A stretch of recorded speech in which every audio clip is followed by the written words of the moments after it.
Ya chicos, vamos entonces a comenzar. Esta es la sesión número 2 y tal como lo hicimos ayer, quien tenga preguntas, no hay ningún problema en que abra su micrófono y consulte, ¿ya? No hay ningún problema. Eh, Hoy día nos toca la hoja de ruta, es Scrum. En el fondo, ¿qué es Scrum? Desde el punto de vista semántico, por decirlo así. Luego vamos a ver qué es el Scrum técnico y el Scrum avanzado, principios de Scrum, los valores que rigen a Scrum y los roles que hay en cada uno de ellos, que en el fondo están aquí abajito, que es el Team, el Product Owner y el Scrum Master. ¿Ya?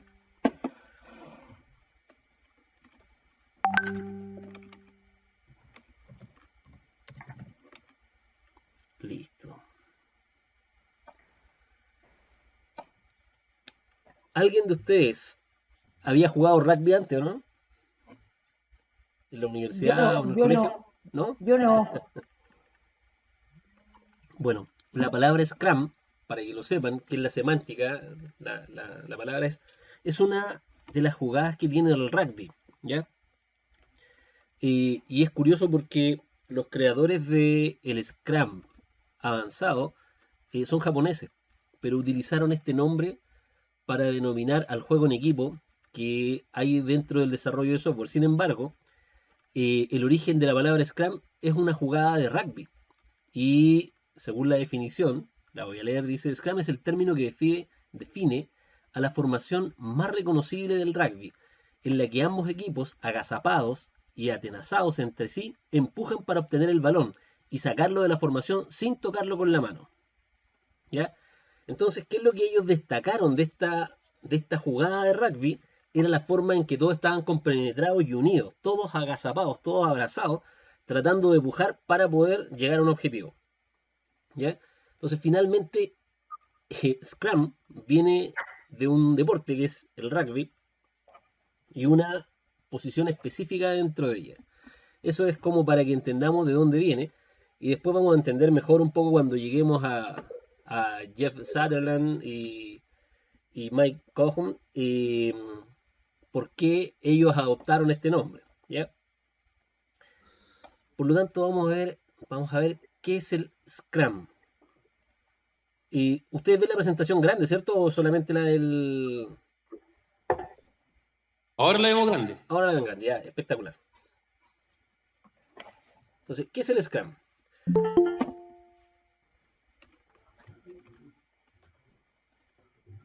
Ahí. Scrum, ¿cierto? Es un ambiente de trabajo ágil, autoorganizado. ¿Ya? Entonces, vamos a ver que en 1986 los investigadores Nonaka y Takeuchi dan dimensión polisémica al término originalmente deportivo de Scrum. El emplearlo para bautizar los principios de desarrollo que descubrieron en las empresas tecnológicas más innovadoras. Scrum, en la concepción original de los autores, ¿cierto?, se caracteriza por el protagonismo de equipos brillantes, autoorganizados y motivados, que abordan el desarrollo de sistemas complejos, partiendo desde una visión general y solapando las fases del desarrollo. ¿Ya? Abajo, si ustedes se fijan, siempre está un poco el concepto de metodología versus framework. Vamos a entender por qué hay una diferencia entre metodología y framework. Sobre todo los defensores de agilidad siempre decimos que Scrum no es una metodología y las metodologías ágiles tampoco son metodologías, sino que en general son marcos de trabajo. ¿Ya? Y esto lo dicen sus creadores, ¿cierto? Que ellos declaran que no es una forma de hacer algo, no hay un método específico para poder desarrollar algo, y eso está avanzado en que Scrum trabaja y se basa en las personas, y las personas no todas son iguales, por lo tanto no pueden seguir un método para poder trabajar. Es un trabajo en equipo que se va viendo con el tiempo. ¿Ya? Luego tenemos que en 1995, es decir, 6 años después, perdón, 9 años después, Ken Schwaber, ¿cierto?, presentó en Opsla esta metodología, y ellos ya le llaman o lo denominan metodología, ¿ya?, de desarrollo de software basada en el ambiente de Scrum, ¿cierto? De los creadores originales, y usan ese mismo término para definir el proceso. Ken Schwaber y Jeff Sutherland son los creadores, digamos, de este nuevo proceso, ¿ya? De desarrollo. Déjenme admitir a los que están entrando recién. Ya. Entonces, Ken Schwaber, Jeff Sutherland, Michael Cohen son aquellos que, de las 17 personas que estuvieron en la conferencia en Utah, ¿cierto? Y definieron los principios de la agilidad y los valores de la agilidad. Entonces, Scrum básicamente es un marco de trabajo y tenemos dos tipos. Yo soy de la corriente que cree que existen dos tipos de Scrum. Hay algunos que dicen que solo existe una, que es el Scrum técnico, pero hay un Scrum técnico que es el norteamericano, y hay un Scrum avanzado, que es el japonés. ¿Por qué se hace la diferencia? Muchas veces lo hemos conversado con algunas personas que trabajan dentro del ámbito de agilidad y que son bastante estudiosos del movimiento ágil, y en general nosotros pensamos que el Scrum avanzado está determinado por aquellas culturas que son bastante más organizadas que las de nosotros. Yo creo que no hay cultura más organizada y autogestionable que la japonesa. Entonces ellos, por un tema natural, tienen esto de ser ordenados, de ir avanzando de a poco, todo lo que ellos hacen lo mejoran día a día, etcétera. Entonces ellos tienen una cultura que es bastante ordenada. Entonces, cuando toman este tema Jeff Sutherland, junto con Ken Schwaber, dicen, ¿sabes qué? Nosotros no somos tan aplicados como los japoneses, ¿cierto? A lo mejor necesitamos de algunas reglas, de definir reglas que puedan hacer que nosotros trabajemos y desarrollar algún método que nos permita tener un apoyo para desarrollar un Scrum que sea tan bueno como el oriental, pero que lo podamos desarrollar nosotros, no siendo una cultura a lo mejor tan ordenada como ellos, pero lo que no nace así se puede hacer. Y lo que ellos hicieron fue generar ciertas características dentro del Scrum, que es el Scrum técnico, que es el que generalmente se utiliza en el desarrollo de software dentro de las empresas y el que se implementa, que consta de roles, eventos o ceremonias y artefactos, ¿ya? Estos roles los vamos a ver en detalle, pero son el dueño del producto o el product owner, ¿ya? Está compuesto del team o el equipo de trabajo y del Scrum Master, ¿ya? O el encargado de Scrum. Dentro de los eventos que tiene Scrum, tenemos el sprint, las reuniones de planificación o planning meeting, el Scrum diario o la daily, la revisión del sprint o review meeting y la retrospectiva del sprint, ¿ya? Son eventos que son parte de este marco de trabajo de Scrum, ¿ya?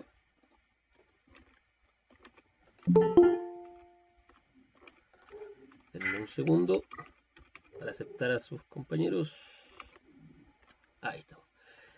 Y finalmente tenemos los artefactos, que son en lo que nos vamos a apoyar nosotros, ¿cierto? Para poder desarrollar este Scrum técnico, que es la pila del producto o el Product Backlog, ¿cierto? La pila del Sprint o Sprint Backlog y el incremento, ¿ya? El Scrum avanzado es bastante más complejo y necesita de bastante más preparación. De hecho, una persona tiene que primero pasar por Scrum técnico para poder llegar al Scrum avanzado y se trabaja mucho con los valores. Entonces, las personas sobre los procesos, los resultados, sobre la documentación, la colaboración, sobre la negociación contractual, el seguimiento de un plan no es tan aceptado como el favorecer el cambio, ¿ya? ¿Qué se necesita, por ejemplo, para avanzar en Scrum según el Scrum avanzado o para poder abordar un proyecto con Scrum avanzado? Que haya incertidumbre, que haya un trabajo autoorganizado, que las fases de desarrollo puedan ser solapadas, ¿ya? Que haya multiaprendizaje, que haya un control sutil. Aquí no vamos a tener un PMO encima de Scrum, ¿cierto? Y que haya difusión del conocimiento, es decir, que cada uno de los que están dentro del equipo puedan transmitir ese conocimiento al resto y hacia los que vengan después, los que van a tomar estos proyectos más adelante, que se haga una transmisión de persona a persona de las cosas que están investigando o que han logrado implementar. ¿Ya? Principios de Scrum. Vamos a volver un poco a lo que decíamos ayer. Ahora estos están ya traducidos de forma textual, digamos, del origen. Ayer los vimos un poquito como así, muy por encima. Pero hay 12 principios de la agilidad en general, no tan solo de Scrum, sino que el desarrollo ágil. Esto vale para Lean, para Kanban, para XP, etc. ¿Ya?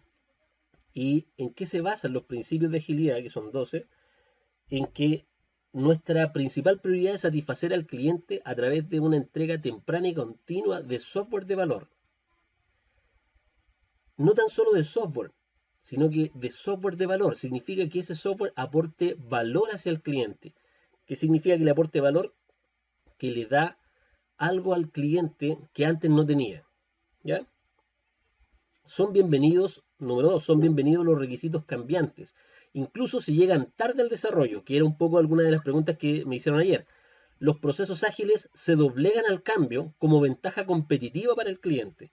Es decir, la ventaja es la capacidad de adecuarse a los constantes cambios que tiene el mercado y poder implementarlo. Principio número 3. Entregar con frecuencia software que funcione en periodos de un par de semanas hasta un mes, ¿cierto? Con frecuencia, con preferencia en periodos breves.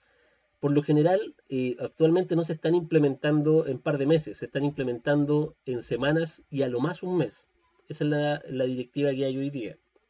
Las personas del negocio y los desarrolladores deben trabajar de forma cotidiana a través del proyecto. Es decir, tienen que formar un equipo, tanto los clientes o el cliente, el sponsor, tiene que trabajar con el equipo de trabajo, con el equipo de desarrollo, para que el proyecto sea de forma exitosa. Esto dentro del marco de trabajo ágil. 5. La construcción de proyectos en torno a individuos motivados, dándoles la oportunidad y el respaldo que necesitan y procurándoles confianza para que realicen la tarea. En Scrum se da mucha confianza al equipo de trabajo. El equipo es el que sabe, ¿ya? Por lo tanto, ellos tienen que ser autónomos en la realización de sus tareas, ¿ya? Y son responsables de lo que hacen, ¿ya? Principio número 6. La forma más eficiente y efectiva de comunicar información de ida y de vuelta dentro de un equipo de desarrollo es mediante la conversación cara a cara. Esto afecta, de hecho, la forma en que trabajamos. La idea es trabajar en mesas de tal manera que nos podamos mirar entre todos. Si alguien necesita algo, lo más adecuado es hablarlo a la cara y hablarlo de frente. De repente hay cosas que se tienen que hablar entre 2 o 3, se van, se pueden parar, se van a un lugar, se toman un cafecito, pero las cosas se conversan. El teléfono y el correo electrónico pasan a ser segundas alternativas o terceras alternativas. Lo primero es la conversación persona a persona. 7. El software que funciona es la principal medida del progreso. ¿Se acuerdan que lo conversábamos un poco ayer? Yo puedo tomar una carta GAN y empezar a avanzarla y decir que estoy avanzando, etc. Pero eso no está funcionando de verdad. Lo básico en Scrum es que yo cada 2 semanas entrego un producto potencialmente liberable a producción que puede verse su funcionamiento y ese software está funcionando. Por lo tanto, yo mido con software funcionando. ¿Ya? 8. Los procesos ágiles promueven el desarrollo sostenido. Los patrocinadores, desarrolladores y usuarios deben mantener un ritmo constante de forma indefinida. Esto se refiere al tipo o al modo en que estamos trabajando, ¿ya? Aquí, esto es típico cuando de repente hay equipos que están trabajando hasta tarde, se quedan trabajando hasta tarde. Uno dice, esto no está en base a la agilidad. ¿Por qué no está en base a la agilidad? Porque ese ritmo de trabajo no puede ser sostenido, ¿ya? Entonces, es verdad que pueden haber excepciones, pero no puede ser lo constante dentro del equipo de trabajo. La autoatención, 9. La autoatención continua a la excelencia técnica enaltece la agilidad. Eso quiere decir que la calidad no se tranza. En agilidad la calidad no se tranza. La calidad está primero que todas las cosas. 10. La simplicidad como arte de maximizar la cantidad de trabajo que no se hace es esencial. Es decir, las cosas se hacen de forma simple. Y mientras más simple, mucho mejor, porque como este traspaso es de persona a persona, es mucho más eficiente después el poder traspasarla. Las mejores arquitecturas, requisitos y diseños emergen de equipos que se autoorganizan. Y en intervalos regulares, el equipo reflexiona sobre la forma de hacer más efectivo y ajusta su conducta en consecuencia. ¿Ya? Esto es súper entretenido. Hay una ceremonia que está enfocada, de hecho, al punto 12, que se llama la retrospectiva, en donde el equipo revisa y se dicen las cosas. Si es que algo salió mal, lo tomamos, lo revisamos, entendemos qué fue lo que salió mal, vemos cómo podemos mejorarlo y seguimos adelante. Y ese es nuestro proceso de mejora continua dentro de la retrospectiva. ¿Ya? ¿Consultas de acá?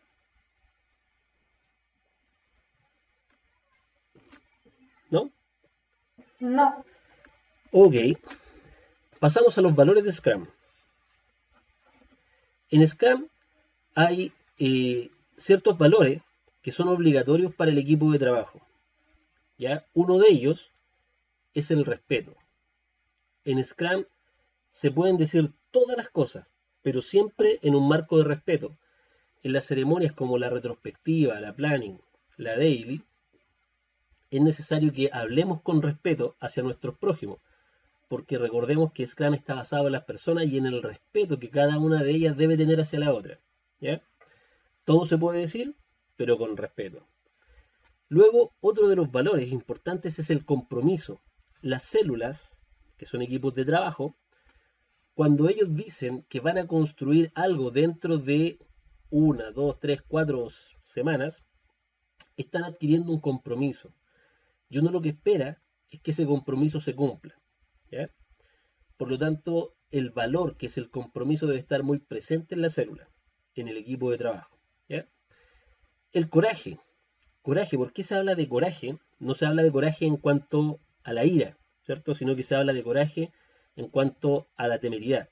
Y ese coraje está enfocado en poder abordar nuevos retos. O sea, todo lo nuevo no debería ser un impedimento o un stopping para aquellos que están dentro de una célula ágil. Por el contrario, lo que venga, ellos lo van a tomar. ¿Ya? Deben tener apertura. ¿Qué quiere decir apertura? Que estar abiertos al cambio. Recuerden que la agilidad lo que se basa es que ocupa el cambio como una forma de poder tener una ventaja estratégica. Entonces, el estar abiertos al cambio, el estar aperturados a eso, es uno de los valores que debe tener cualquier persona que compone una célula ágil o que quiere trabajar en agilidad. Y por último, otro de los valores es tener foco en lo que uno está haciendo. Se van a dar cuenta más adelante, cuando lo veamos, que en los tableros uno toma una tarea y le da foco a esa tarea.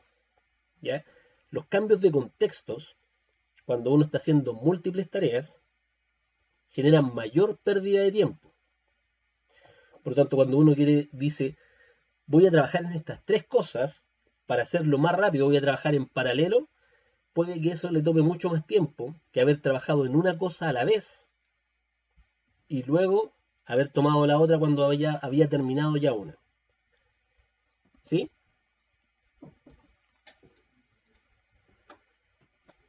Vamos a ver entonces ahora los roles de Scrum.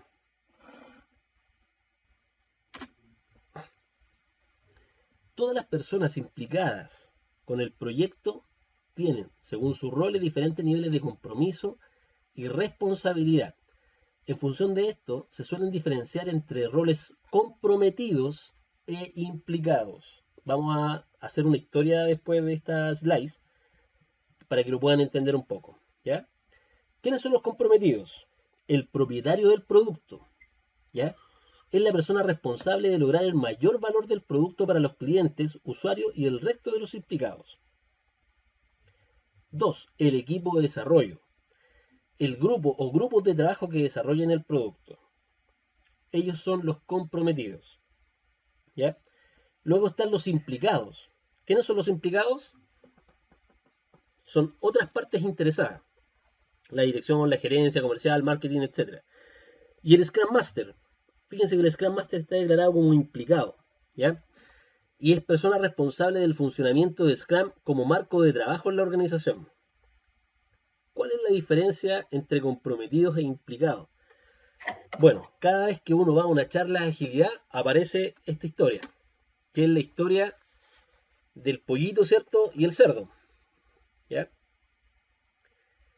Para no leer la PPT les voy a contar un poco la historia. En la historia se encuentra un pollito, ¿cierto? Con un cerdo. Y el pollito le propone al cerdo hacer un negocio. Le dice, oye, hagamos un negocio. Claro, le dice el cerdo. Le dice, ¿y de qué vamos a hacer un negocio? Entonces le dice, mira, vamos a hacer un restaurante de huevos con tocino. Entonces no le gustó mucho al chanchito y le dijo, mira, ¿sabéis qué? Mejor no vamos a hacer este negocio porque en el fondo yo voy a ser una persona que voy a estar comprometida con el tema, ¿cierto? En cambio tú solamente vas a estar ahí en realidad implicado, pero al que le va a doler este tema es a mí. Bueno, de ahí y sin forma peyorativa se llama cerdos y gallinas a los distintos roles o se simboliza como cerdo y gallina a los distintos roles. En el fondo, el Product Owner es el encargado, él está comprometido, él trabaja en esto, es su sudor, digamos, o su responsabilidad la que está ahí de frente a los sponsors, a los stakeholders, ¿cierto? Que están constantemente solicitando cosas. Y el equipo de trabajo obviamente también. En cambio, el resto de las personas son implicados, son parte del proceso, ¿cierto? Pero no de una forma tan comprometida como el equipo y el Product Owner. ¿Se entendió? Sí, claro. Sí. ¿Sí? Bien, vamos a ver entonces quién es el equipo, quién es el team. El equipo, ¿cierto? Lo forma el grupo de profesionales que realizan el incremento. El incremento es uno de los artefactos, ¿cierto? De Scrum en cada sprint. Se recomienda que el equipo de Scrum tenga entre 3 y 9 personas. Más allá de 9 resulta difícil mantener la comunicación directa. Y se mantiene con más intensidad los roces habituales de la dinámica del grupo, ¿ya? Que comienzan a aparecer a partir de las 6 personas. En el cómputo del número de miembros del equipo no se cuenta ni el Scrum Master ni al propietario del producto o al Product Owner. Es un equipo multifuncional en el que todos los miembros trabajan en forma solidaria con responsabilidad compartida. Aquí no hay culpables, todos somos responsables. Me refiero a que hay uno. Es posible que algunos miembros sean especialistas en áreas concretas, pero la responsabilidad, el incremento recae sobre el equipo en su conjunto. Las principales responsabilidades, más allá de la autoorganización y el uso de las tecnologías ágiles, son las que marcan la diferencia entre un grupo de trabajo y un equipo. ¿Se entiende? Sí, ¿te puedo hacer una consulta? Dígame, Claudio? dígame. Se supone que es un equipo, pero siempre en un equipo va a haber gente que trabaja más que otra. ¿Cómo la podéis diferenciar ahí si es un equipo? Ya, vamos a más adelante a ver algunos métodos, cómo se mide esto. Scrum no tan solo es muy holístico o idealista, sino que también tiene sus formas de medir. Las personas que han trabajado en células ágiles van a darse cuenta de que nosotros puntuamos las tareas. Cuando yo hago una planning de todo lo que tengo que hacer, que es muy parecido a hacer como el desglose de todas las tareas que tienen que haber dentro de una carta Gantt, entonces yo puntúo las tareas. Y yo digo, mira, las puedo puntuar con complejidad o con HH, con horas hombre. Entonces yo tengo como Scrum Master, ¿cierto?, un gráfico que se llama Burn Down. Y el Burn Down es un gráfico que me va dando el nivel de avance. Yo como Scrum Master puedo separar cuáles son las tareas que está haciendo uno u otro y cuánta es la cantidad de tareas y de horas hombres que están desarrollando. Por lo tanto, si bien no es una carta Gantt, tengo un control y como los equipos son pequeños, puedo controlar cuánto es lo que están haciendo cada uno de ellos. ¿Sí? Sí, ok.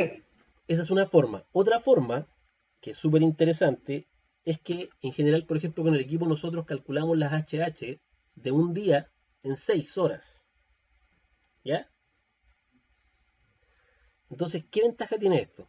Que cuando tú tomas una tarea de 6 horas. Puede ser de menos de 6, pero en general tú para el día tienes que tomar 6 horas. Entonces, si tú lograste hacer tu tarea de 6 horas, o N tareas que acumularon 6 horas, en el fondo sacaste el trabajo del día y trabajaste lo mismo que el resto. Lo que no puede suceder, y esa es tarea del Scrum Master, es que de repente tú vayas a un puesto y hay una persona que no está haciendo nada y te diga, no, es que tengo un impedimento, o no he podido avanzar por algo. El Scrum Master es responsable de mover ese impedimento y de poder regular qué es lo que se va a hacer con esa persona, si va a tomar una nueva tarea y vamos a dejar la tarea que estaba viendo y tomar algo nuevo, o resolvemos el problema para que él pueda seguir trabajando en lo que estaba viendo. ¿Sí? Sí, sí me queda claro. Ok.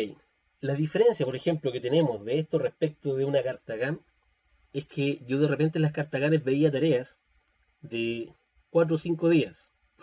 Cuando tú llegas al día 5 y preguntas cómo va esta tarea y te dicen en realidad no la hemos terminado, perdiste 5 días de poder gestionar. La Daily Meeting es una de las ceremonias que está dentro de Scrum que lo que hace es que todos los días en la mañana tú te reúnes con el equipo, idealmente dentro de las primeras horas del día. Entonces tú preguntas, haces 3 preguntas, lo vamos a ver después, pero haces 3 preguntas. ¿Qué fue lo que hiciste ayer? Para que él mueva dentro del tablero, hay un tablero, ¿cierto?, que se utiliza para este trabajo, que lo que hiciste ayer, si lo hizo ayer, mueve la tarea de posición de haciendo a hecho, ¿cierto? Y toma otra tarea. Y él dice, ya, ¿qué vas a tomar hoy? Es otra de las preguntas. Él elige lo que va a tomar hoy para desarrollar. Toma su tarea y se asigna esa tarea a él mismo. Y luego se le pregunta si tiene algún impedimento que le impide realizar las tareas que están asignadas a él. Si él dice que no, se entiende que está todo bien. Si dice que sí, el Scrum Master es responsable de apoyarlo a poder destrabar esa tarea. El Scrum Master es el facilitador. ¿Ya? Okay. Entonces, hoy día con Scrum tenemos un control día a día. Con un control día a día yo voy viendo y si algo me pasa, a lo más me atraso un día o un par de horas. Y puedo tomar acciones prontamente para poder destrabar los impedimentos que estamos teniendo.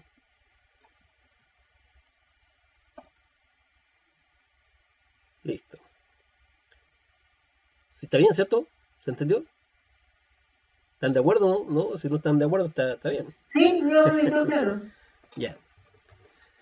En un grupo de trabajo, las personas tienen una asignación específica de tareas, responsabilidades y siguen un proceso o pautas de ejecución. Los operarios de una cadena forman un grupo de trabajo, aunque tienen un jefe en común y trabajan en la misma organización. Cada uno responde de forma individual. Un equipo tiene espíritu de colaboración y un propósito común, conseguir el mayor valor posible para la visión del cliente. Un equipo de Scrum responde en su conjunto, trabaja de forma cohesionada y autoorganizada. No hay un gestor para delimitar, asignar o coordinar las tareas, son los propios miembros los que se coordinan. En los equipos todos se conocen, ¿cierto? Y comprenden la visión del propietario del producto. Todos aportan y colaboran con el propietario del producto en el desarrollo de la pila de producto o product backlog. Participan en la toma de las decisiones, respetan las opiniones y, ahí se me pasó un 31, y aportan a los demás. Comparten el objetivo de cada sprint y la responsabilidad del logro.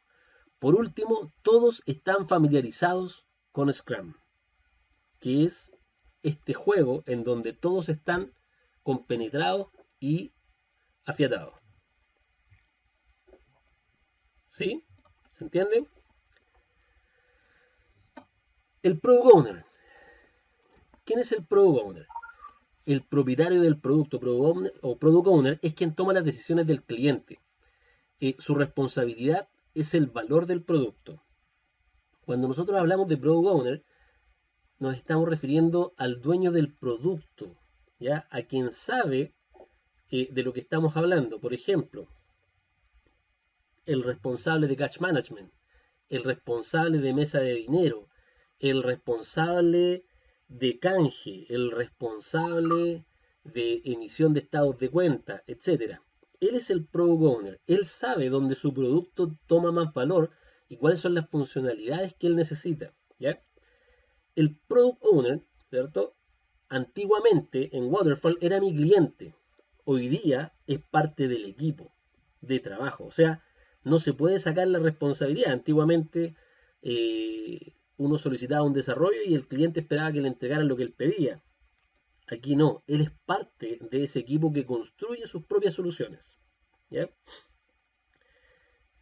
Para simplificar la comunicación y toma de decisiones es necesario que este rol recaiga en una sola persona, ¿ya? No hay dos product owners, no pueden haber dos product owners en una célula, solo un product owner. Si el cliente es una organización grande o con varios departamentos, puede adoptar la forma de comunicación interna que consideren oportuna, pero en el equipo de trabajo solo se integra a una persona. Esta representa al cliente y debe tener el conocimiento y las atribuciones necesarias para tomar las decisiones que le corresponden. En los desarrollos internos, para la propia empresa, suele asumir este rol el Product Manager o el responsable de marketing. En desarrollos para clientes externos, el responsable del proceso de adquisición del cliente. Según las circunstancias del proyecto, es posible incluso que el propietario del producto delegue en el equipo o en alguien de su confianza, pero incluso en esos casos mantiene su responsabilidad, ¿ya? Desarrollo y administración de la pila del producto, delega su responsabilidad sobre estos artefactos. Exposición de la visión de historias de usuario, participación en la reunión, de planificación de cada sprint. ¿Ya? ¿Se entiende hasta ahí? ¿Alguna duda? Sí. ¿Sí? Ok. El Product Owner es quien está a cargo de la pila del producto. La pila del producto es un listado, ¿ya? Es uno de los artefactos que hacen funcionar Scrum. Esto quiere decir que es quien decide en última instancia cómo será el producto final y el orden en el que se van construyendo los incrementos. Los incrementos son los pequeños desarrollos que nosotros vamos entregando semana tras semana, ¿ya?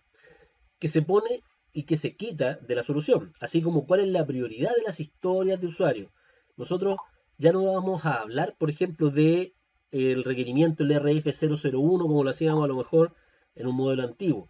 Vamos a hablar de historias de usuario, y esas historias de usuario van a tener un nombre que por lo general van a ser la funcionalidad que se quiere implementar. A eso nosotros denominamos una historia de usuario. Cuando esa historia de usuario llega, por ejemplo, como necesito un sistema de venta, es una épica. Es una historia que es muy grande. Tengo que poder dividirla en pequeñas historias para denominar las historias de usuario. Bien, usted quiere un sistema de venta, pero eso es algo muy grande. Tenemos que poder empezar a dividirlo. ¿Qué quiere en su sistema de venta? ¿Qué módulos quiere? Etcétera.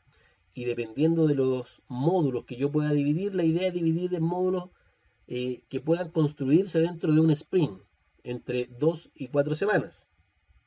Y así, una vez que yo las puedo meter dentro de un sprint, pasan a llamarse historias de usuario. Mientras esa historia no caiga en un sprint, viene a llamarse una épica, ¿ya? Que es una historia muy grande que no puede ser abordada dentro de un sprint.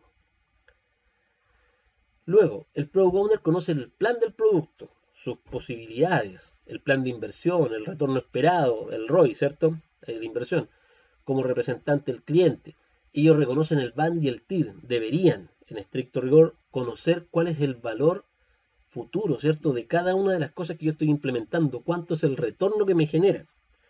Esto es algo que es bastante complejo de manejar a veces, porque los Product Owners solicitan cosas que de repente no evalúan.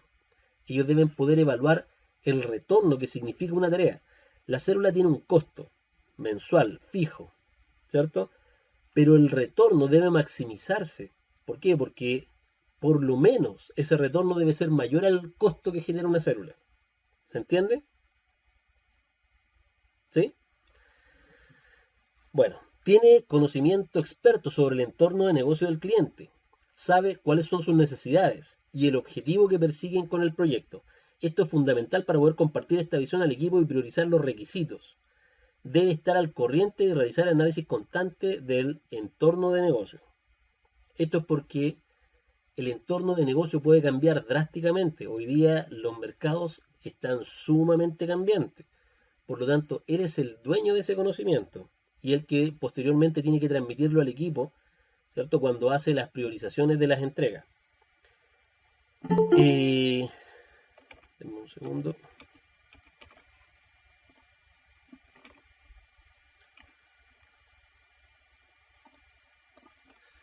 Listo. Nos quedamos en combinar la información con las que surjan del equipo durante el proceso de creación, sugerencias, alternativas técnicas, pruebas, evaluación de cada incremento.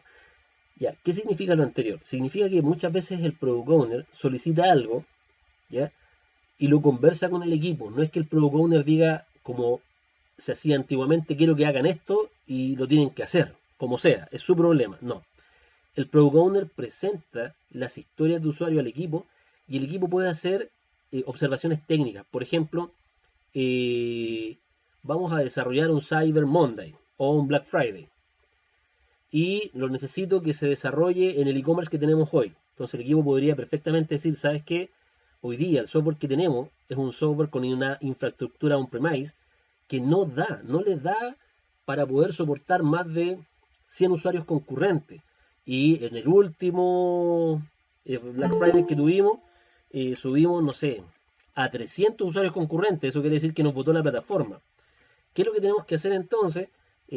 Tenemos que ver las alternativas y conversar con el equipo técnico, qué es lo que podemos hacer con lo que tenemos.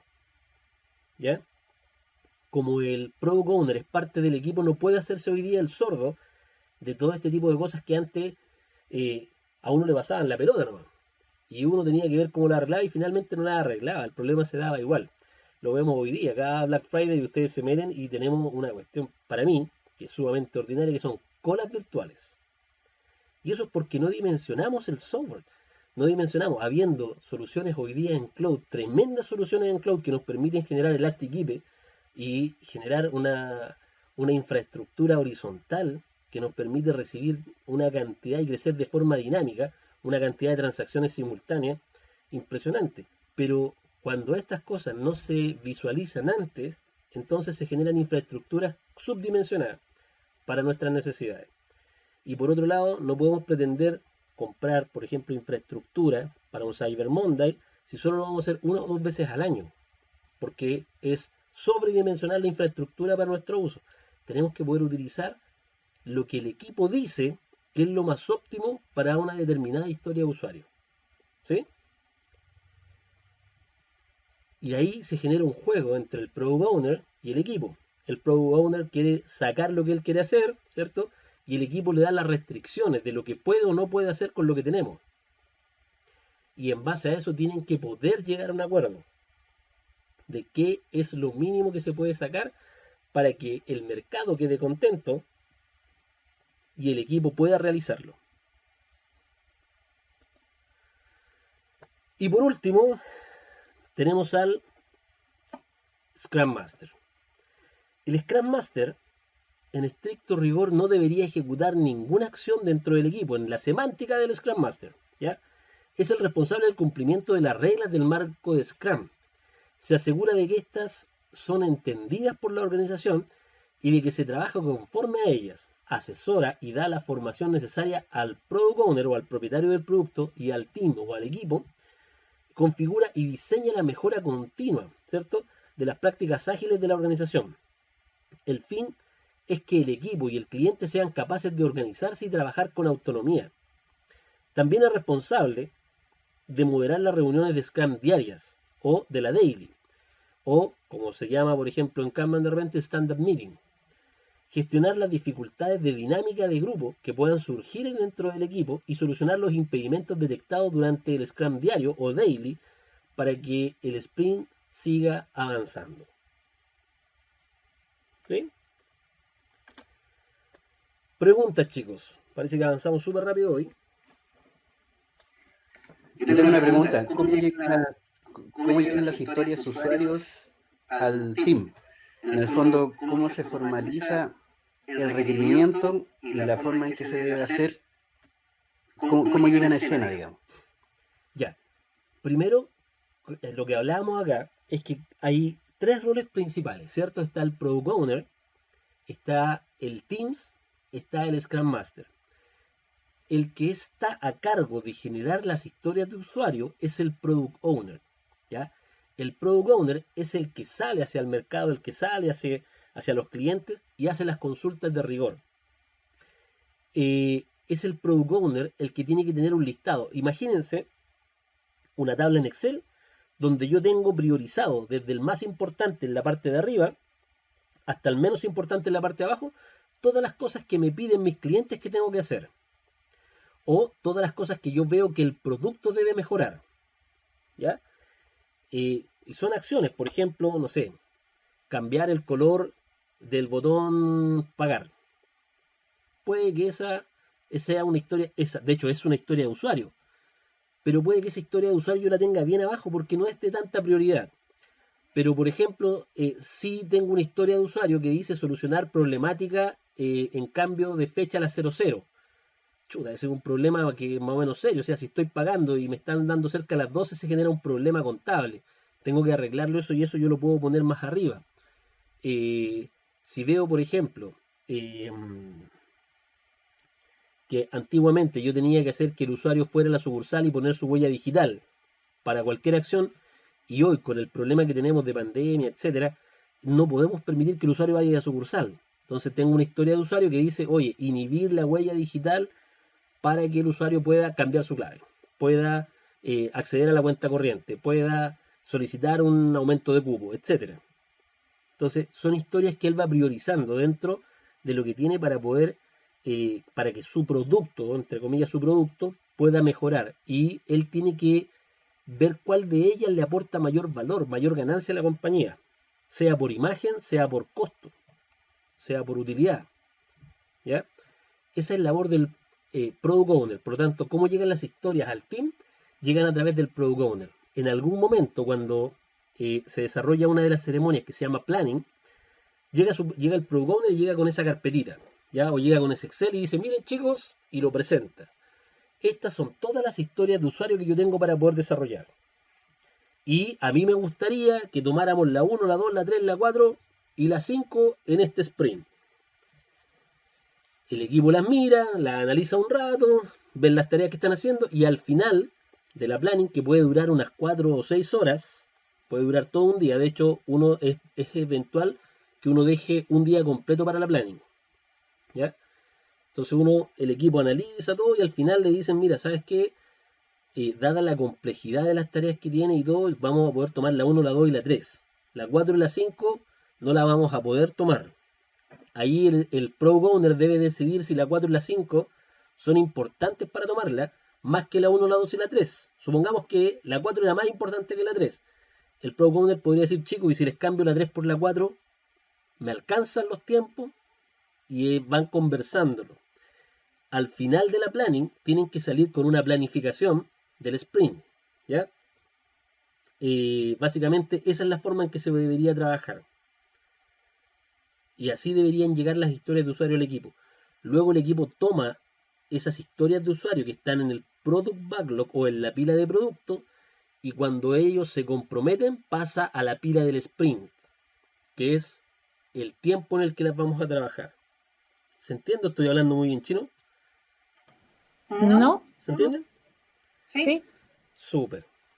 Claudio, ¿qué pasa que, por ejemplo, si tú, digo, en un sprint voy a durar 2 días y después me doy cuenta que me equivoqué, me voy a durar 3? Ya. ¿Eso lo hablo con el Product Owner? Súper bien. No necesariamente. Sí se le comunica al Product Owner, pero es habitual que, sobre todo al principio, cuando tomas algo y lo toma una célula ágil, se equivoquen mucho. Se equivoquen en las estimaciones. Entonces, un sprint nace con la planning, ¿ya? Nace con la planning, uno planifica todo, luego viene el periodo de desarrollo del sprint, y una vez que tú terminaste los desarrollos, viene una funcionalidad, una ceremonia que se llama la review, en donde tú invitas al cliente y al Product Owner y les dicen, miren, esto fue lo que yo hice, ¿está bien? Tú pides como tu opinión. de acuerdo a lo que tú me dijiste, esto fue lo que hicimos, todo, y ahí te dicen, sí, está súper bien, estamos impecables. Luego viene la última ceremonia del sprint que se llama la retrospectiva. Y en la retrospectiva, ahí es para que todos hablemos qué fue lo que hicimos bien, lo que tenemos que seguir haciendo, ¿cierto? Porque lo hicimos bien, lo que tenemos que dejar de hacer, porque lo hicimos mal, ¿ya? Y lo que podemos mejorar. Entonces, dentro de la planning, ahí uno anota, como Scrum, por ejemplo, y dice, oye, tú me dijiste que te iba a demorar 2 días, ¿cierto? Y te demoraste 3. No es para acusarlo, ojo, no es para acusarlo. Es para que el resto también pueda entender dónde nos equivocamos, porque aquí hablamos de nosotros, dónde nos equivocamos. Entonces, ahí, por ejemplo, podría decir, ¿sabes qué? Lo que pasa es que yo en realidad desconocía que esta parte, que yo la pensé de esta manera, en realidad después tenía un cachito por debajo que iba a otro sistema y todo, y al final me demoré un mes más en poder ver eso y arreglarlo. Ya, súper bien. Eso lo compartimos con el equipo. ¿Por qué? Porque la próxima vez que tengamos que tocar esa misma pieza de software, ya sabemos que tiene una complejidad bastante más dura que la que habíamos pensado inicialmente. Y eso se conversa un poco en la planning, o sea, perdón, en la retrospectiva. Y lo otro es que tú le puedes subir las horas al sprint. Es decir, ¿sabes qué? Al final tuvimos que hacer un sobreesfuerzo. Calculamos esto en 2 horas, no sé, el sprint total lo calculamos en 200 horas y finalmente tuvimos que hacer 240 horas. Y tienes un superávit de horas que hiciste en el sprint, un sobreesfuerzo, y luego conversas con el equipo ese sobreesfuerzo. ¿Qué significó eso para el equipo? No, ¿sabes qué? Nos equivocamos en muchas cosas, estimamos mal, la pasamos mal dentro del sprint porque nos equivocamos y al final era más complejo, etcétera. Entonces, como eso dura 2 o 3 semanas, tú dices, listo, ¿qué vamos a hacer para el próximo sprint entonces? Vamos a ser más precavidos. ¿Y qué es lo que pasa cuando tú tomas, por ejemplo, una célula ágil desde el punto de vista del Scrum Master? Tú te das cuenta que en la primera el equipo está como súper contento, en el primer sprint y el segundo sprint están súper contentos y dan fechas súper optimistas. Pero eso genera, por ejemplo, presión sobre el equipo.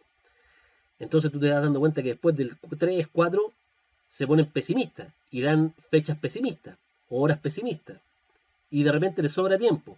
Entonces tú vas trabajando dentro de la review para que vayan afinando. Al final se genera una oscilación, ¿cierto? Que termina enfocándose casi en horas bastante más exactas cuando el equipo ya conoce bien el producto. ¿Ya? Ok, Sí, me queda claro. Claro. Ahora eso tú lo reflejas en el board down. Tú puedes después entregarlo a la gerencia a través del board down cuánto fue lo que proyectaste, cuánto fue lo que hiciste finalmente de verdad.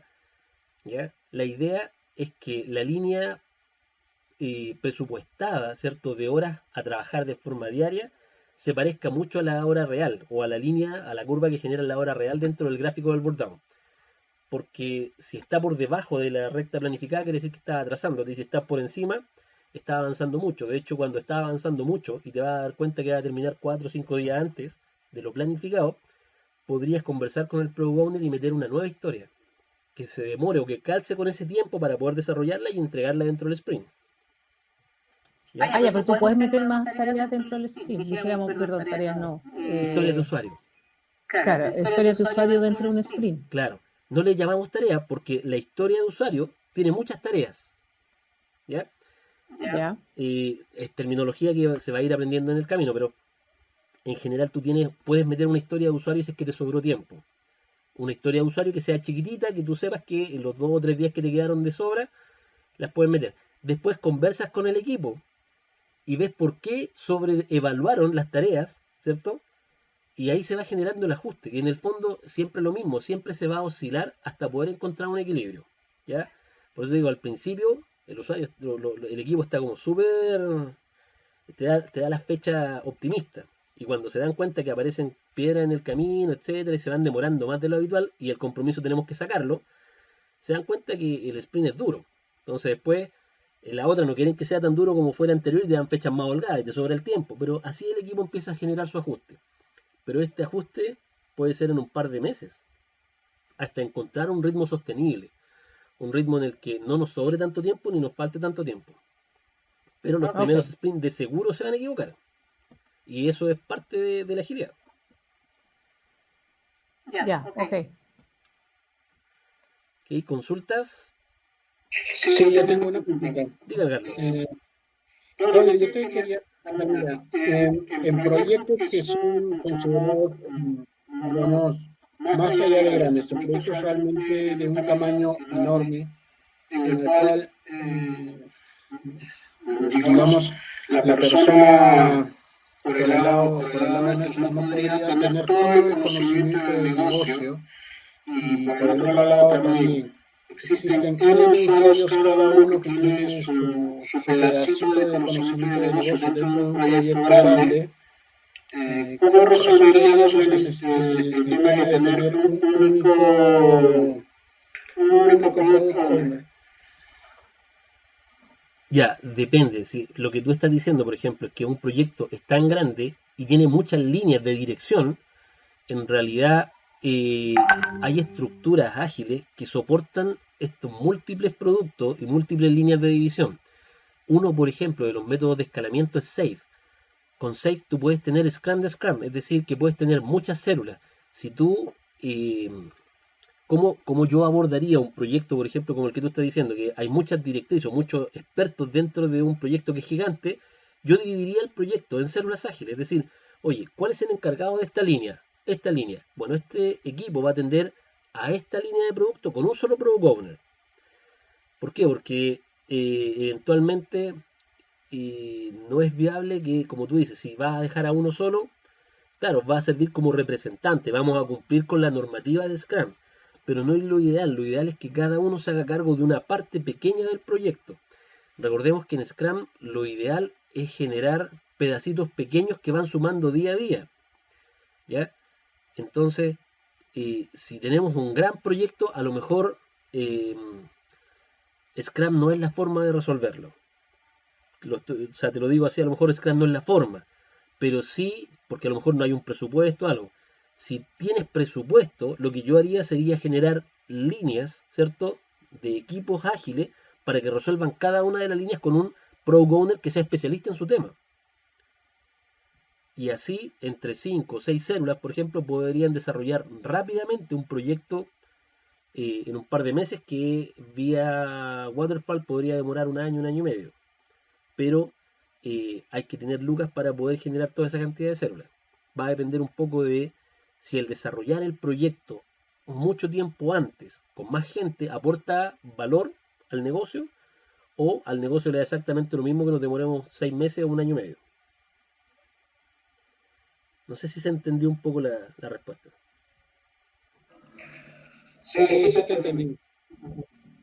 No te gustó, parece.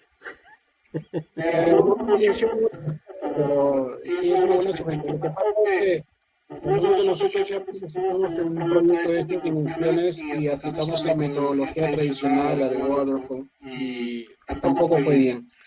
Entonces, capaz probar un Scrum de Scrum podría ser otra opción.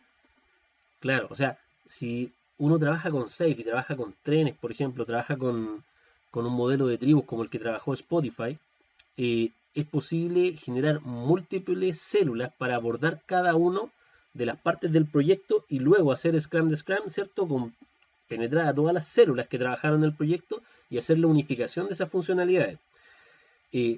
Ayer algo conversábamos, pero una de las formas de tomar estos temas que son gigantescos, ¿cierto? Gigantescos, con mucho, va apañado, digamos, o va acompañado por la tecnología.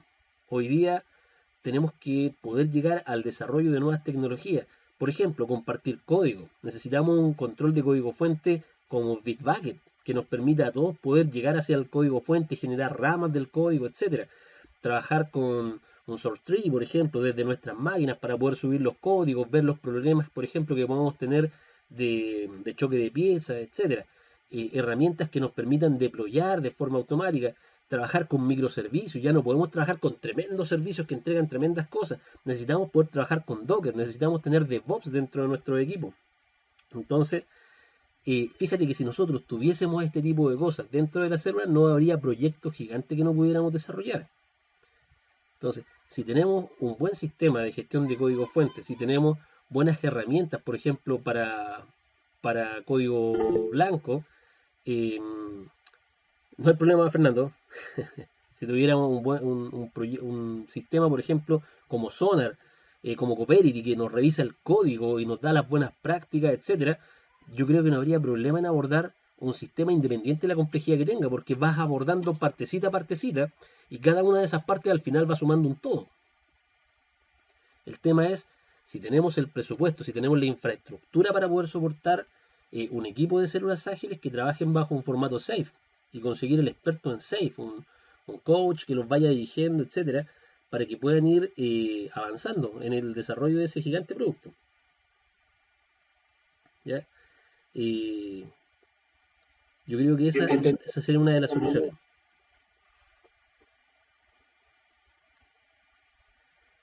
¿Dudas más? ¿Preguntas? Sí, una última. ¿El Product Owner es un usuario o puede ser parte del negocio? Ya, el Product Owner, supongamos que una fábrica de zapatillas. Tengo una fábrica de zapatillas, ¿cierto? Y me piden un equipo, tú eres un Scrum Master y te piden el equipo para que lo dirijas, para que puedan desarrollar una aplicación que pueda vender las zapatillas, además mostrar las potencialidades de las zapatillas que tienen, los distintos modelos, etcétera, ¿ya? Entonces tú como Scrum Master vas a necesitar una contraparte, tú como Scrum Master tienes que dirigir un equipo, tienes al equipo, ¿cierto? Que es el team, donde tienes diseñadores, por ejemplo, donde tienes gente de DevOps, donde tienes arquitectos de software, donde tienes programadores, y dependiendo de lo que quieran, por ejemplo, no sé, programadores en React, programadores, no sé, en AngularJS, programadores en Node.js, no sé, tienes todo tu equipo, ¿ya? Pero necesitas a alguien que te diga qué es lo que quieres hacer, pues. Entonces tú ahí conversas con la empresa que te está solicitando esto y le dices, mira, yo necesito que tú me pases un representante tuyo, alguien que tenga tu voz, que diga esto es lo que hay que hacer y esté súper seguro de que eso debería hacerse, ¿ya? Entonces la empresa debe poner a disposición una persona que tenga el conocimiento, que sepa cuál es el valor de ese producto, ¿cierto? Y él es el que tiene que hacer equipo con el equipo, ¿ya? Entonces él viene a formar parte del equipo, lo traemos de la empresa que nos pidió este desarrollo, lo traemos para acá y lo hacemos que trabaje con nosotros. Ese es el Product Owner. Él es el que da las prioridades del producto porque es su producto. El equipo básicamente es la software factory que él va a tener a su disposición. No tan solo software factory, me refiero a dentro de un equipo ágil. Yo he tenido gente de experiencia de usuario, ¿cierto? User experience, user interface, arquitectos de software, gente de QA, ¿cierto? Y todos son parte del equipo de trabajo. Así que, y dentro de ellos tiene que venir la persona que sabe lo que hay que hacer, que sabe cómo el producto debe comportarse, que debe saber cómo se generan los cálculos, etcétera, ¿ya? Él es el Product Owner, es decir, una persona muy conocedora del negocio que nos está solicitando el desarrollo de algo. ¿Sí? Eso, pero eso es parte de la respuesta, pero también hay otro tema ¿Ya? que debe tener, o en la duda, que sea un referente, es decir, que sus decisiones sean respetadas por el negocio. Claro, tiene que ser una persona válida para el negocio, para el mercado. Si el Product Owner no es una persona válida para el mercado, vamos a tener un problema, porque cuando él entregue los desarrollos, el mercado no los va a validar. Entonces, debe ser una persona de confianza del mercado. De hecho, lo que delante leíamos, no sé si podemos devolvernos, pero tiene que ser una persona que sepa vamos a ver un poquito atrás. El Product Owner tiene conocimiento experto sobre el entorno del negocio del cliente, sabe cuáles son sus necesidades y el objetivo que persigue en el proyecto. Esto es fundamental para poder compartir la visión con el equipo y priorizar los requisitos. Debe estar al corriente, mira, fíjate, inclusive, realizar análisis constante del entorno de negocio. Es decir, la evolución del mercado, las competencias, alternativas que hay, etc. Combinar toda esta información con la que surge el equipo durante el proceso de creación, sugerencias, alternativas técnicas, etc. Y para la evaluación de cada incremento. Entonces, es decir, el Product Owner es la persona que es responsable, debe ser responsable ante el negocio. Tiene que ser una persona que tenga la confianza del negocio para poder llevar al equipo. Porque finalmente, quien costea esa célula es el negocio. Entonces, si al negocio no le gusta lo que está haciendo la célula, es crítico. Perfecto, gracias. No sé si respondí a tu... Sí, perfecto. O sea, Está bien. si la persona que está como Product Owner no tiene la confianza del negocio, tenemos un problema grave. En el fondo, Claudio tiene que ser experto, el tipo, o la mujer, no sé, por ejemplo, va a ser a lo mejor un ejemplo tonto, pero no sé, pues yo soy pastelera, por ejemplo. Entonces, yo me voy a trabajar a una pastelería, tengo que saber hacer el pastel para yo poder mandar a mi equipo, ¿no es cierto? Exacto. O sea, por ejemplo, ¿qué es lo que pasa? Cuando tú llegas como parte del equipo, tú lo que sabes hacer es lo que es tu pega. Por ejemplo, yo soy arquitecto de software, díganme qué tienen y yo les digo cuál es la mejor solución. Yo soy programador, díganme qué quieren hacer y yo lo programo. Pero yo no sé del negocio. Yo no sé cómo se debe comportar tu negocio. Entonces, el Product Owner debe ser la persona, como tú dices, y que no es un ejemplo para nada tonto, es la persona que dice, oye, yo sé cómo se hacen los pasteles, yo sé cómo hacer los pasteles. Por lo tanto, necesito un equipo que me ayude porque yo no voy a meter las manos, pero yo voy a dirigirlo. O necesito desarrollar, no sé, 200 pasteles. A mí no me da para desarrollar 200 pasteles. Yo puedo hacer uno al día, pero necesito hacer 200 diarios. Necesito un equipo que me apoye. Pero él sabe perfectamente cómo hacerlo. Y él es el que entrega las instrucciones de cómo debe hacerse. Y el equipo ejecuta lo que él necesita que se ejecute. Entonces, Y el resultado, y el product owner, el que va a mostrar después los pasteles, dijéramos así, al cliente. exacto. De hecho, al Product Owner, y lamentablemente así, el equipo trabaja y al que le llegan las felicitaciones es al Product Owner. Claudio, disculpa, Dígame. ¿el Product Owner debe saber cómo hacer el pastel o debe saber cómo tiene que quedar el pastel? Muy buena acotación. El Product Owner debe saber cómo debe quedar el pastel. No necesariamente debe saber cómo hacerlo, pero debe saber cómo tiene que quedar. No sé si entendió la diferencia. Tiene toda la razón, Cristian. Por ejemplo, Sí, sí entendí, pero yo para mi gusto, no sé, tendría que saber las dos cosas. Hacerlo y cómo tiene que quedar. yo creo que con el tiempo se van enchufando en las dos, porque el equipo lo va forzando a que aprenda cómo se hace, porque le va dando su perspectiva. Y el Product Owner también va transmitiendo la visión del negocio hacia el equipo. Entonces, tanto el equipo como el Product Owner se van transformando en un puro ente. Al final, después de mucho tiempo, cuando tú tienes, no sé, 8 meses, 9 meses trabajando con el mismo equipo, con el mismo Product Owner, ya se van afiatando esas relaciones de confianza y van aprendiendo. El Product Owner ya sabe cuáles son los requerimientos del equipo y el equipo ya sabe más o menos para dónde quiere apuntar el Product Owner, pero eso se va dando con el tiempo. Al principio, el Product Owner es el que debe saber cómo debe comportarse algo. Por ejemplo, supongamos que tenemos, en el caso de nosotros, un equipo que trabaja con un proceso de cuadratura.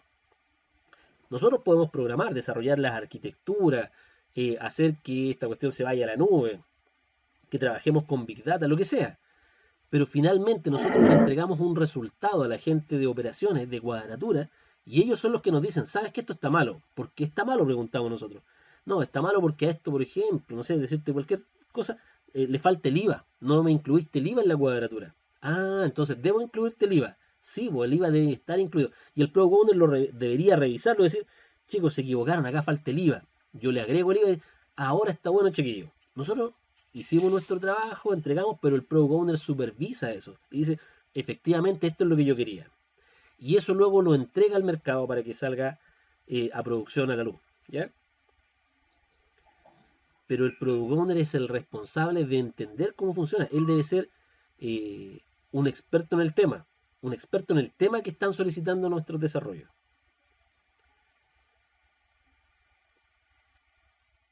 ¿Sí? ¿Se entiende? Sí, okay. Sí, me quedó claro. ¿Alguna otra consulta? Sí, una consulta. A diferencia del método tradicional, ¿cómo se formalizan los requerimientos? Ya. Tú lo formalizas a través de historias de usuario. En algún momento vamos a ver, por ejemplo, que una historia de usuario tiene una especie de ficha que se llena. Y que en el fondo, a grosso modo, es así. Dice, yo, como el nombre de quien está haciendo la solicitud, necesito, ¿cuál es la solicitud? ¿Para qué?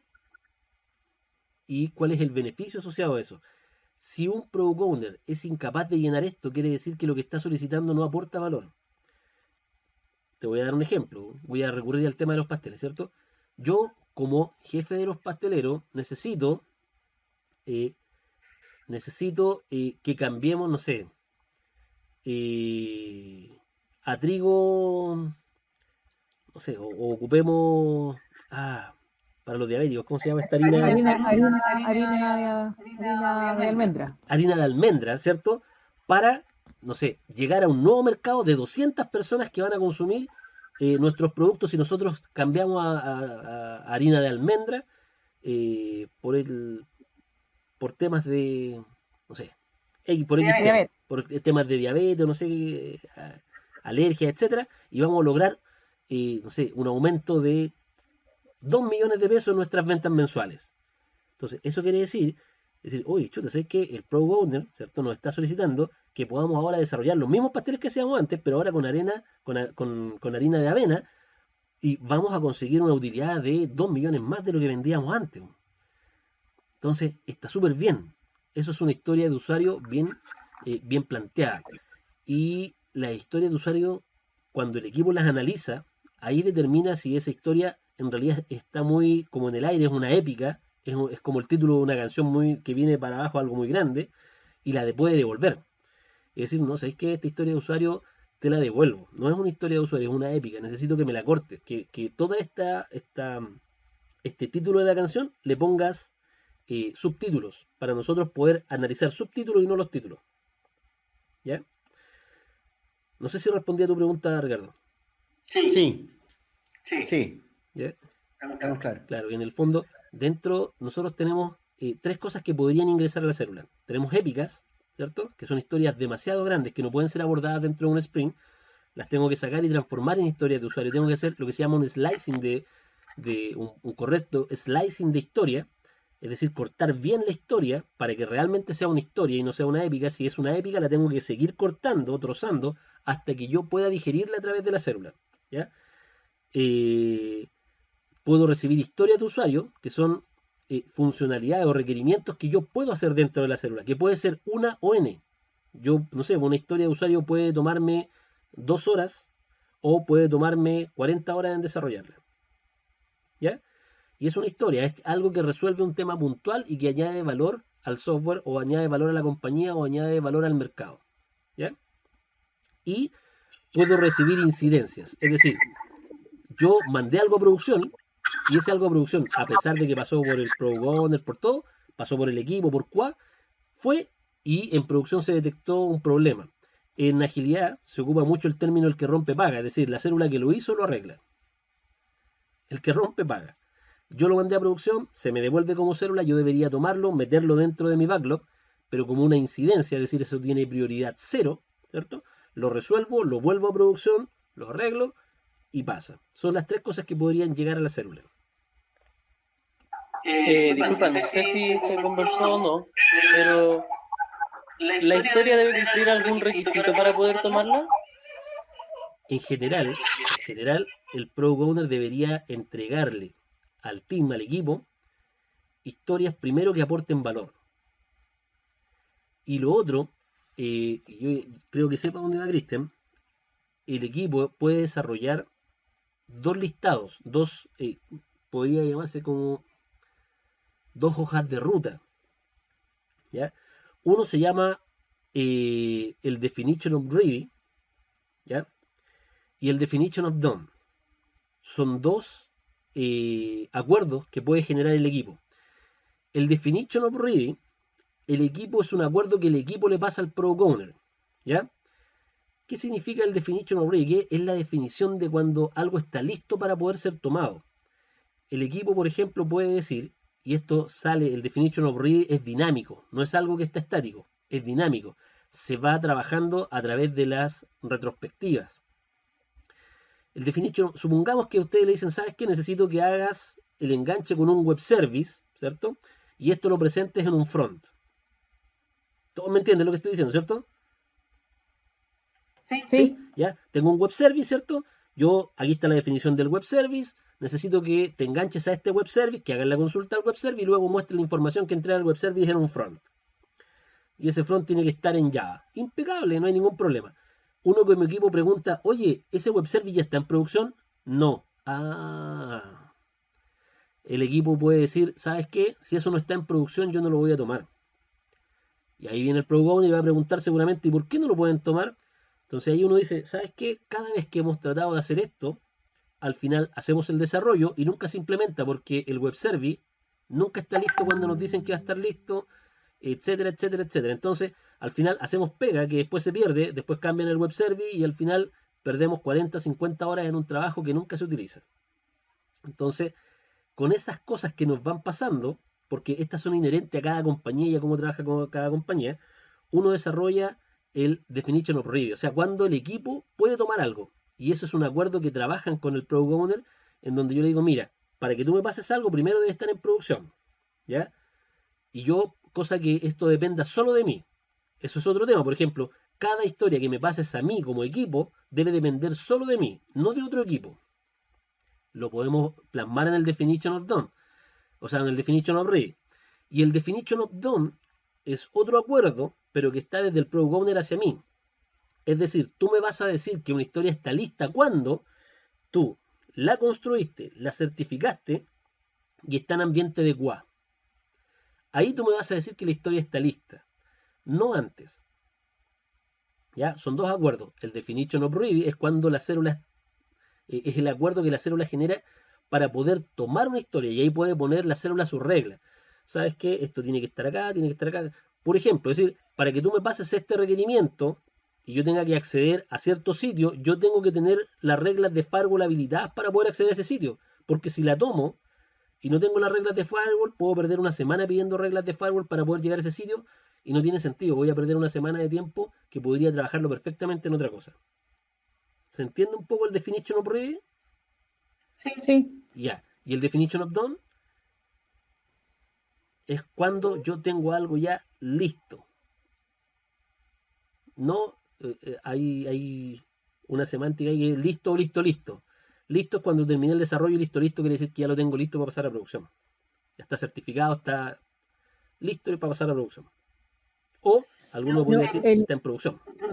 Pero, Claudio, cuando está listo, listo, es cuando ya se certificó, aunque hayan varios ciclos de prueba, ¿no es cierto?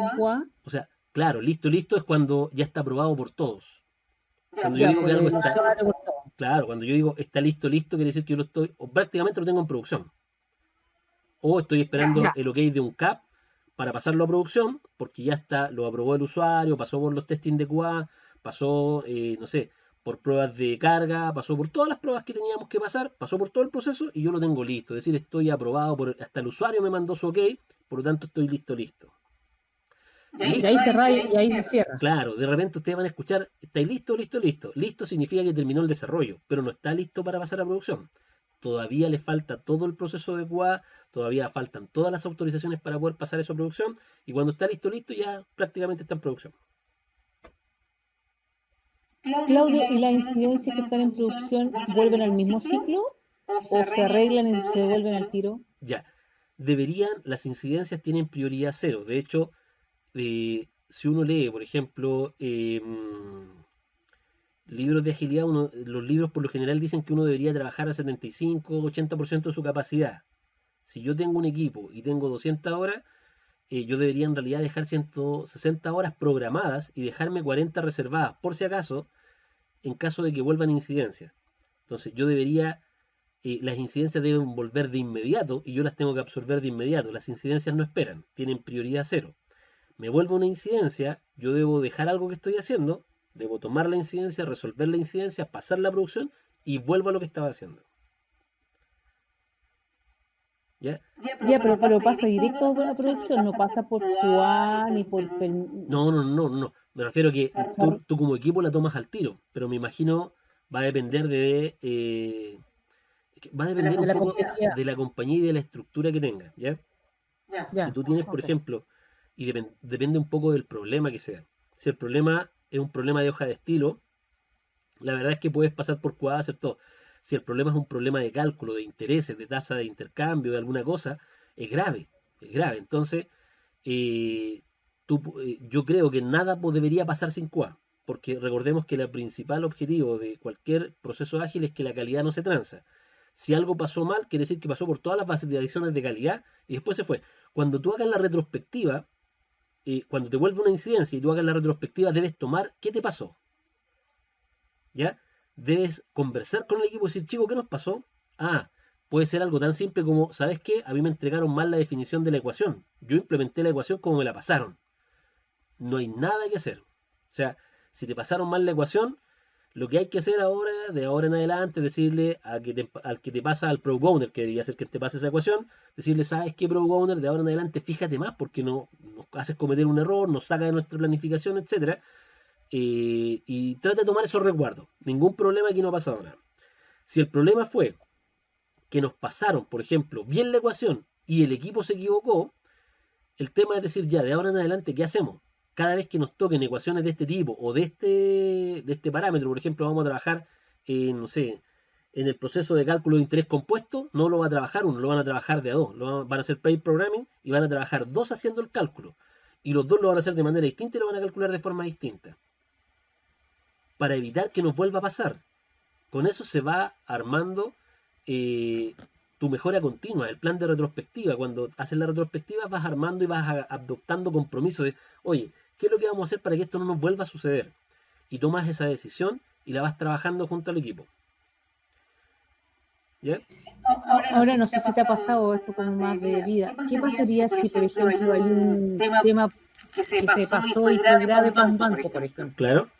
Se duplicaron las cuentas corrientes, qué sé yo. Y el gerente va a tomar medidas. ¿Es con todo el equipo o al product owner? Ya. Primero, los temas cuando han habido casos graves, por ejemplo, sin tratar de ofender a nadie ni culpar, pero hubo un caso entre Santander y Xerox, ¿cierto? Que fue complejo, salió hasta en la tele, se hicieron famosos en su momento, ¿ya? Por enviar cruzadas las cuentas corrientes, los datos de las cuentas corrientes, por lo tanto se violó el secreto bancario. Cuando a ti te pasa algo así, uno tiene que empezar a analizar dónde nos equivocamos. La verdad es que la agilidad no busca culpables, busca cómo mejorar, ¿ya? Son las instituciones. Ayer hablábamos un poco de reorganizando las instituciones, de un libro de Frederick Laloux, que es muy bueno, y que habla cuando las instituciones son de tipo roja, ¿cierto? Que son instituciones muy estructuradas, de mucha responsabilidad, etcétera, por lo general buscan una cabeza, ¿ya? Para cortarla, ¿ya? Entonces, pero no tiene que ver con el proceso de agilidad. Ahora, cuando tú haces un proceso de estas características y te mandas una embarrada de este porte, lo importante es ver dónde falló. Es entender qué fue lo que falló. Lo que falló fue una persona. Si lo que falló fue una persona, tenemos que ver con qué herramientas nos apoyamos para que no vuelva a suceder. Si falló un sistema, tenemos que arreglar el sistema para que esto no vuelva a suceder. Pero en general, el QA es importantísimo. Yo no puedo pasar, que es un poco lo que decíamos antes, yo no puedo pasar algo sin haber hecho un QA como corresponde. Ahora, ¿cuáles son las problemáticas que tenemos hoy día? Y que todas las vivimos, yo creo que no necesito explicárselo a todos, que nuestros ambientes de desarrollo y de QA no son iguales a producción. Y empezamos a parchar los sistemas, es decir, ¿sabes qué? Estas partes me funcionan porque son iguales a producción, pero estas otras partes no las podemos conectar con nada. Bueno, si la compañía tiene una estructura así, olvídense, que haya un error arriba, después cuando pase a producción, no cuesta nada. Entonces, por eso digo, tenemos que ver el mea culpa y entender cuál fue el error para poder mejorarlo. Uno de los principales problemas es que jamás, y esto es porque no tenemos herramientas como Jenkins o no llevamos infraestructura en la nube para poder desarrollar, no tenemos Docker ni nada de esto. Y es como yo me aseguro que lo que estoy trabajando aquí en desarrollo, yo lo puedo tomar y pasar a producción y va a funcionar. Teniendo ambientes homologados. Si yo no tengo ambiente homologado, la posibilidad que me equivoque es gigante. ¿Puedo minimizarla? Sí. Pero que me equivoque puede ser. Ok. No, está claro. Ahora, ¿cómo lo resolvemos? Lo que decíamos, DevOps. Necesitamos plataformas. Yo puedo tener una tremenda máquina en la nube y subdividirla en muchas máquinas. Puedo tener mi ambiente productivo y decir, oye, clóname mi ambiente productivo. Puedo pagar por horas que esté arriba, solamente para la certificación. Hago la certificación, funciona arriba, 2 horas, certifico, pum, lo paso por arriba, bajo el ambiente, no me cobran por eso. Entonces, es importante, siempre, hoy día hay un montón de soluciones para poder tener homologados los ambientes. Si no los tenemos homologados, necesitamos que alguien nos asesore en ese sentido, porque si no estamos generando un foco ahí de falla, pero tremendo, tremendo. Eso, chicos. Ya, Ya, Claudio, muchas gracias. Oye, un gustazo nuevamente, chiquillos. Un abrazo para todos. Muchas gracias por escuchar. Dígame. Gracias, nos vemos mañana. Ya, Chao. chicos, nos vemos. Muchas Hasta luego. gracias, que estén bien. Ustedes igual, cuídense. Chao, Chao, chao. Nos vemos mañana. Nos vemos. Muchas gracias, Claudio. Chao, chicos. Muchas gracias.